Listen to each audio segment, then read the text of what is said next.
The Jareen were a peaceful species, fragile-bodied, crystal-skinned, and biologically incapable of violence.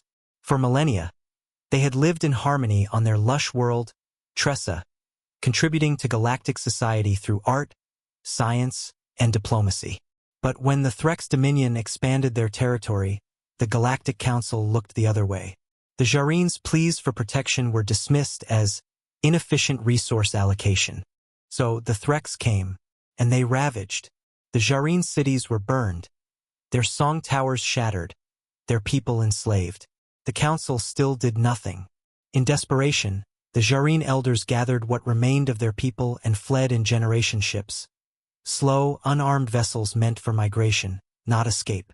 They sent a desperate signal out into the void. To any who value mercy, to any who remember justice, we ask for sanctuary. The signal passed countless worlds. Most ignored it, except Earth. The first humans the Jareen encountered were not diplomats, nor scientists. They were Marines. The USS Brimstone, a planetary assault carrier, intercepted their lead vessel near the edge of Terran space. When Admiral Jenna Miles appeared on their view screen, scarred, gray-haired, clad in black combat armor, the Jareen flinched. "We come in peace," whispered Elder Valis, bowing deeply.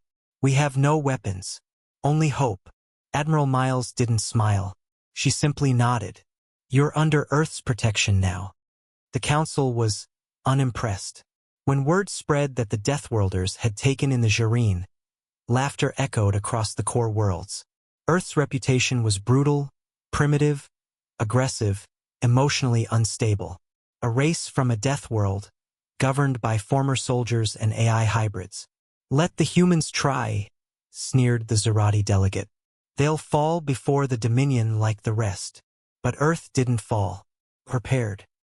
The moment Earth confirmed the atrocities on Tressa, they invoked the Helsing Protocol, a rarely used wartime declaration stating that any species enacting genocide within 100 parsecs of Terran space would be met with unrestricted kinetic retaliation. And then came the fleets. The Threx had expected resistance. They had not expected the Hellhammer-class dreadnoughts. The first wave of human ships didn't open diplomatic channels. They opened with rail cannon barrages. Their rounds, tungsten rods accelerated to near-light speed, punched through kilometer-wide Threx carriers like paper. Orbital stations that had hovered unchallenged for decades were reduced to molten wreckage in minutes. In the sky above Tressa, the UNS Retribution hung like a silent god. It didn't need to fire. Its mere presence stalled the entire Threx command chain. And when it did fire, it fired only once.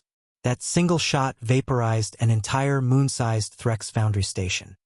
"Humans, protect us with such fury," whispered Elder Valis as he stood beneath the restored skyline of his people's capital.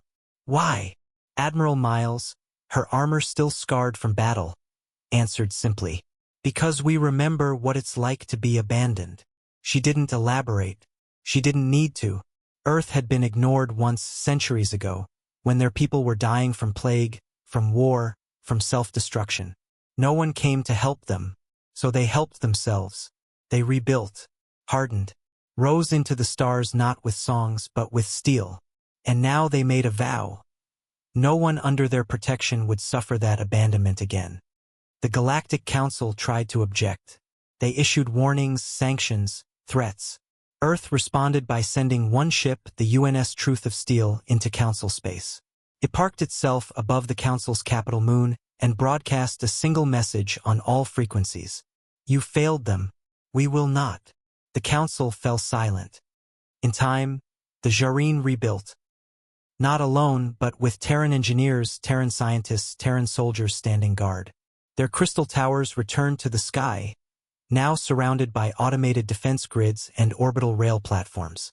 Where once the Jareen were mocked as helpless, they were now revered as the people Earth chose to protect. No empire dared touch them again. And across the galaxy, whispers spread.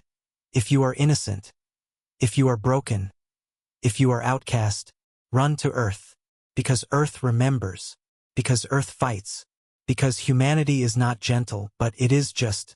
And those under its shield, they are untouchable.